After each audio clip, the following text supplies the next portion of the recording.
أركان في الدين صوم وصلاة وزكاة حج والشهادتين شهادة أن لا إله إلا الله البشر هدى بني الإسلام على خمسة أركان في الدين صوم وصلاة وزكاة حج.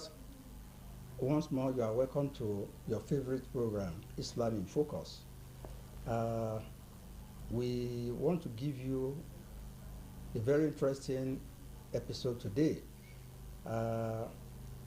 talking about one of the great pillars of Al-Islam, which is Salat. What is Salat in Islam? We have our regular discussants. To my right is Alhaji Dr. Ibrahim Okeshina. You are welcome. Assalamu alaikum wa rahmatullahi wa barakatuh. Wa alaikum salam wa rahmatullahi wa barakatuh. Thank you. Thank you. To my left is the Director of Media and International Relations, Akwa Ibom Council for Islamic Affairs, Alhaji Ahmed Isa. You are welcome. Assalamu alaikum wa rahmatullahi wa barakatuh. Wa alaikum salam wa rahmatullahi wa barakatuh. Yes, thank you. Like I said earlier, we are looking at the concept of Salat in Islam. What is Salat? It won't come from me. That's why we brought our clerics to come and explain to our viewers what Salat means in Islam. Let me start from my right. Dr. Kishina, what is Salat in Islam? So, Alhamdulillah Rabbil Alameen, once again, we thank God for us to be here at the NTA studios to discuss some of the ideals of Islam. As we say earlier on our previous presentation, Islam is built on 5 principles, 5 pillars, and one of it, after the testification or affirmation of there is no God that deserves to be worshipped except Allah, follows the Salat. Salat simply means worship in Islam. And Islam, there are 5 compulsory units, compulsory times or compulsory prayers that every Muslim is engaged in. Without that, that person is not a Muslim. Without a Muslim prays, observe or worship that 5, he is not a Muslim. So one of the first practical performance or practical example that a Muslim can exemplify as a Muslim is Salat. Salat simply means praying, observing the worship to your Creator Almighty. And we have the different prayers as I've mentioned. Salatul Subuh, which is the prayer that we do in the dawn, early morning. Salatul Zuhr, the early afternoon prayer. And we have the late afternoon prayer, which is Salatul Asr. We have the evening prayer, which is Salatul Maghrib, after sunset. And then we have the Salatul Isha, which is the night prayer that starts from 8 o'clock. So those are basically the prayers or the worship in Islam. Thank you very much, Chief Imam. Those are the types of Salat we have in Islam. Let me turn to Alhaji Ahmed Isa. The Imam has told us simply the definition of Salat in Islam, and he has equally mentioned the types of Salat, even though he touched them briefly.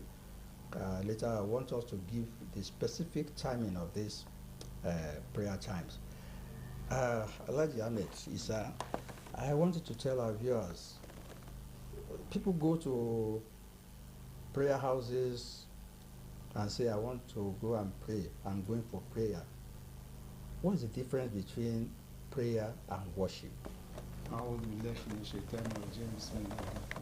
speaking. Once again, welcome to this noble program. Yeah. Yes, the Imam has been able to really tell us what Salah is. And most of the time, we Muslims prefer to use the word Salah than prayer. Because when you say prayer in English, it connotes asking, request. You're asking God, you're asking maybe a judge to tell him, I pray. But in Islam, it embodies that one plus another act. It embodies you asking God for some favors that you require. It also embodies worshiping in a particular form and manner. So when you say Salah, because it has a broader meaning than the just prayer. You know, when you worship, you know, the brothers in the Christian fold, they have what they call songs and worship. You know, but we have the Salah. In the Salah, we have the request. Because, for instance, when you put your head on the ground, you can ask Allah what you want, your personal life, gratitude, or whatever you want in life, you can request. And yet you do those acts as you have been taught by the Prophet. So Salah embodies a lot of things inside them. It embodies how to do ablution, how to purify yourself before doing the ablution. There's a specific way to do the ablution, and that there's a specific place to, you know, Place of worship. You face a particular direction, and then you do certain acts, and these acts are daily. And the Imam has clearly told us that there are 5 compulsory daily Salah. However, there are also the ones that are not compulsory but are recommended. Yes, I'm just about to ask you, what categories of Salat do you have, or types? Apart from the timing now, different types of Salat, like 5 times daily prayer. Can you still classify those Salats? Yes, like I said, these ones are not compulsory, but they're highly recommended. Okay. For instance, there is a 12 rak'ah that is recommended that you should perform every day. You know, that means before the morning prayer, which Imam said, the Fajr prayer, there are 2 nafil. They are called nafil, nafila or nafil. So there are 2 units of nafil. Before zuhur, which, you know, before the sun, or just after the sun rise, the sun has already, before the noon, around 12 something to 1, 2. Then there's 2 rak'ah before that, and 4 rak'ah before that, and 2 rak'ah after it. Then Asr, there is none, except that if you have time, you can also pray 4 rak'ah for that. But the 12 does not include the Asr. The Maghrib has 2 units after the Maghrib prayer. And then the Isha, of course, 2 also. If you calculate all this, you get 12 unit prayers. Allah, the Rasulullah has promised that whoever maintains that, Allah has promised him garden, the trees will be planted for him inside the Jannah, inside paradise. So we are encouraged to make this Salah. Apart from this Salah, there are also other Salah prayers we do. There's a Salah we do for our dead ones, which is called Janaza, which is a different type also. We congregate and we pray for them. You know, there is the Eid prayer, which every other person comes from every mosque within that area to congregate in that place. So you use water, preferably water, to wash all your private parts, and that is what we call the ritual, to wash away impurities. Impurities. If you pee or use the larger toilet, you should use water to wash out. And after that, clean your hands exactly. Then you perform what we call the ablution. Ablution is best performed or better performed with water. Yeah. And if there is no water, you can also do what we call tayammum. This is to tell us that there is no one at all, absolutely no whatever condition, must you skip Salah. Unless if you are not conscious of yourself. Either somebody is mad or he has fainted. Those ones are exempted. Old age, being sick, has not exempted you from Salah.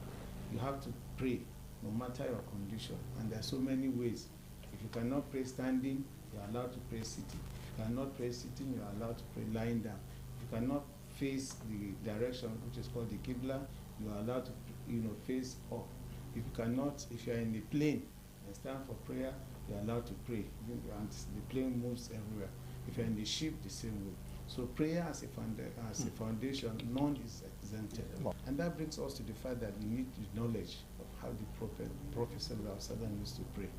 You wash your hands 3 times, you rinse your mouth, and then you sniff in your nose, and you wash your face, and then you wash your hand from the tip of your hand to the elbow 3 times, and so you start always from the right, then to the left. You put water on your hair, and then you clean your ears, and then you wash both your legs. The first one, the right, The legs, then the how right do you first. wash? To Making what, sure to that what all level? your- because To there are what level? 7 issues. Washing up. Yes. You wash up to your ankle, Okay. and then making sure that between your fingers, all water touches very well, both legs. It's a brief one we're saying because this is not a Okay. program to really, and there's no time. But the fact is that if you are a Muslim or you want to enter the fold of Islam, you need to come either to meet any of the Muslim brother that will sit you down and teach you. In Islam, we believe that you have to meet somebody one-on-one and he teaches you. It's not something just browse on the internet and then you say, I've done it. So these are the things. The first one is the purification, and then the ablution, then the prayers.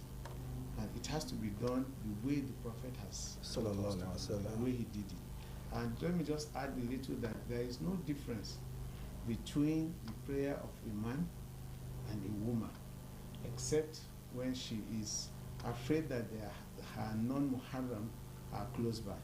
Those are people that are not entitled to see her. Her husband is her muharram, her father, her children. She can pray loud when reciting the Quran out when those people are, With her. with her. And if there are others that are her non-muharram, like just any other person, she will now reduce her voice so that she cannot cause any problem to that person. So the man and the woman pray the same way, the same thing, the same all over. That one of the huge questions you are asked is your salah. How do you pray? If you say wrongly, because that place there's no lie, you have to say the truth. If you do it rightly, most likely everything of yours is well. Thank you, Alaji. Thank you very much. Yes, briefly, Chief Imam, I wanted to touch on 2 aspects, even though time is not on our side.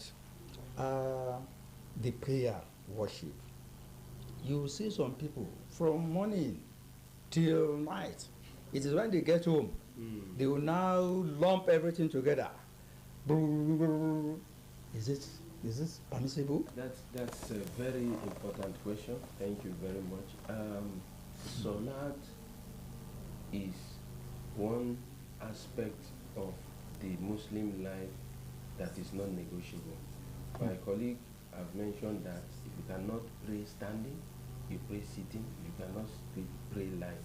So there is no exemption for Salat except when the women are out of their monthly period, that's their course, or the person of Salat. So it's so important that you should do everything possible to observe your Salat. Now coming down to a person who mop up the Salat and the picnic, this is very, very, very, very wrong. Allah subhanahu wa ta'ala frowns at it.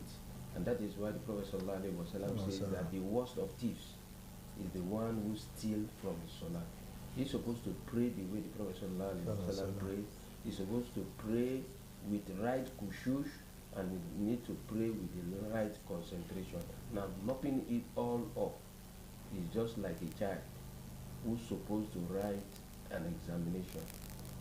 The examination is supposed to write when he was 4 years old. That exam is 4-year-old examination. He did not write it. He did not study until now he became 40 years. He want to start learning that and want to pass the exam. It's not possible. You know it's not possible. All what he will be doing, he will just be doing exercise. So He will just be doing exercise. To be looked at him as a person who is just doing the exercise, because there is no sound, number one, no fear of God. 2, there is no sound kushush. Kushush means concentration. The 3rd one is not relaxed. it's okay. Thank you very much. That Almighty Yeah. Allah subhanahu wa I'm ta'ala going to wants be us to listening do. now. Yeah. So thank you, Imam. Just to add to that, to buttress the point Chief Imam made, most of the people that are guilty of this lumping of the prayer together, I'm sorry to say, is those who work in the office. They will always give excuse. But I want you to look at those drivers, those trailer drivers, those tanker drivers. You will see them stopping on the road. They will park with their prayer mat in their vehicle. They will park, observe their prayers. After the prayer, they continue, believing that, number one, they have that obligation to their Creator. Secondly, as they are on journey, it is only Allah that knows when this life will go. Inna lillahi wa inna ilayhi raji'un. From Allah we come, and to Allah we shall be taken back. We shall be brought back.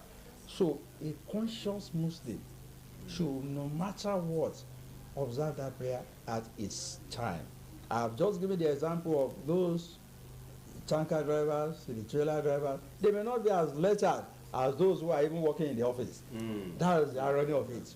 Those that are working in the office, they have got the Quran in their head, but they will always find one excuse or the other. But that tanker driver, that trailer driver, you will see him park on the road. Even non-Muslims will always appreciate them parking on the road. So it's a lesson for all of us who are listening, who are watching us. Even we are not left in this advice. So on this note, we appreciate our viewers for always being there to watch this program. Like we've always been saying, that if you have any comments to make, any observation on this program, on any aspect of Islam, please forward your comments to the producer, Islam in Focus, NTA, Channel 12, your dependable station. On this note, I want to thank Dr. Ibrahim Okishino. Thank you for coming to this program. Thank you, sir. May Allah reward you. Amen. Alhaji Ahmed Issa, thank you so much for taking your time to always come. May Allah reward you too. Amen. And I pray for our viewers too. May Almighty Allah reward you. And I pray, may Almighty Allah reward me too. Amen. I am your presenter, Alhaji Maruf Sani. Thank you very much. Till next week, we bring another topic. Masala. بني الإسلام على خمسة أركان في الدين: صوم وصلاة وزكاة حج والشهادتين. شهادة أن